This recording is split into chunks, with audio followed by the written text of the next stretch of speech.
personal gain. More gain than the government could ever provide for retirements. Really much more.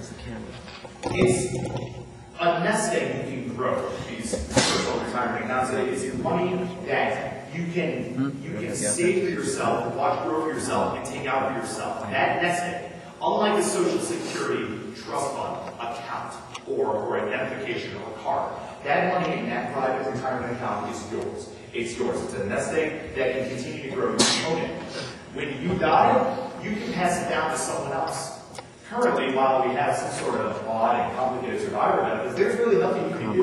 You can work for all of your life, qualify for Social Security for 2 years, and then when you die, you lose it. It's gone. It's absolutely gone after you paid into that system for years and years and years. Well, guess what? You set up some private retirement accounts. You get to own it yourself. You own the nest egg. That means when Mr. Acker feels over before he gets to retire, John gets to benefit from that money. And why shouldn't he? Why shouldn't John Acker benefit from Mr. Adams' money? It's his money. He worked hard for it. We believe in the United States that someone work hard for their family. I don't work hard for the government. I don't work hard for the government for 50 years so that when I die at a young age, and God knows I'll die at a young age, the government can take the rest that I deserve. That's some hogwash right there. You know what I'm saying, Mike myself? You know what I'm saying? Okay.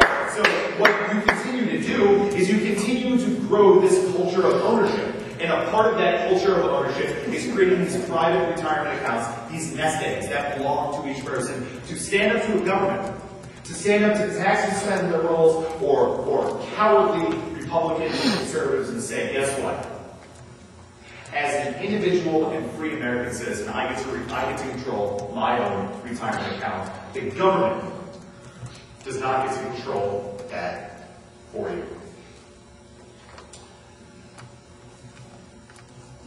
In addition, this would correspond with the problem we had in the American economy from the start, and that's the problem of savings.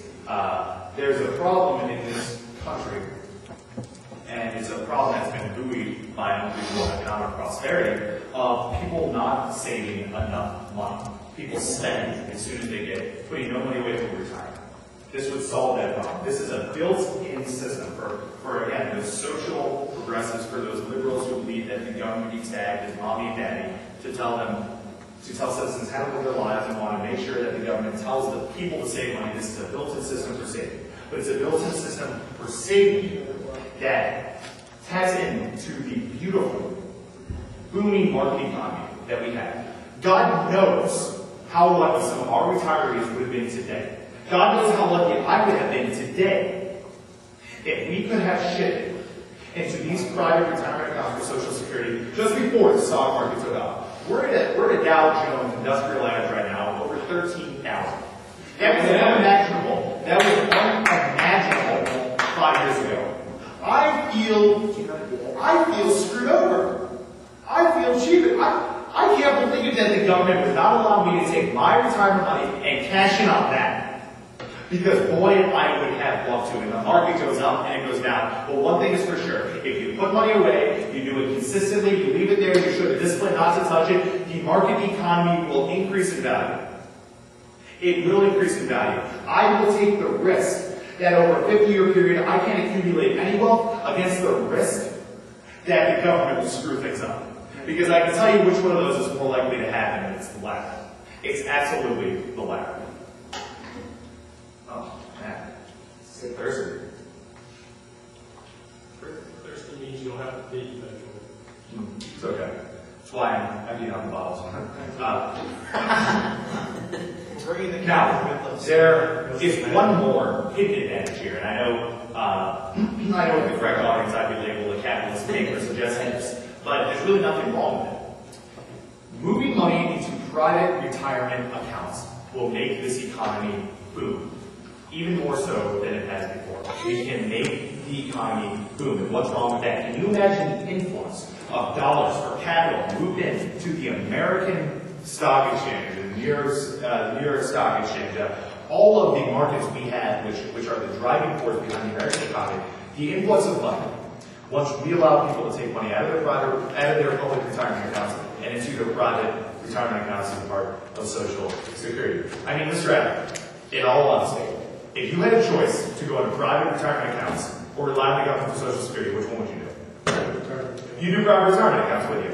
And you know what the funny thing is about that, Mr. Adler? The really funny thing is about that. You know what one of the main arguments against private retirement accounts are? That it's too risky. That people will go and waste their money. That people will go and handle it irresponsibly. Now, first of all, there's a built-in device against that, in that there are only 5 options which you have to choose one of, and they're all very, very low risk. But putting that aside, the arrogance of a government, the arrogance of a government which would stand before its people and say, I know how to invest your money better than you do. You're too stupid.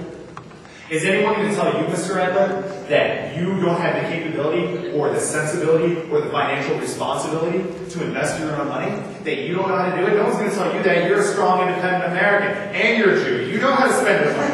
You see what I'm saying? Now, let's be honest.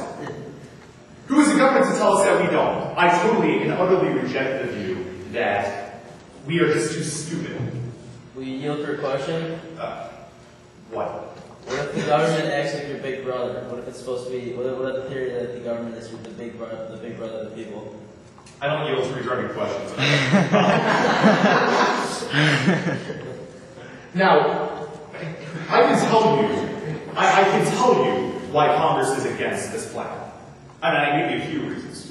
I give you a few reasons why cowards of Republicans, turncoats, and empty, ugly Republicans who should not even dare call themselves conservatives, in addition to Democrats and liberal Democrats who are at least open and honest about their totally logical views, I can tell you exactly why they're against this plan, for a few reasons. There are those who genuinely don't believe that we are smart enough for our own money.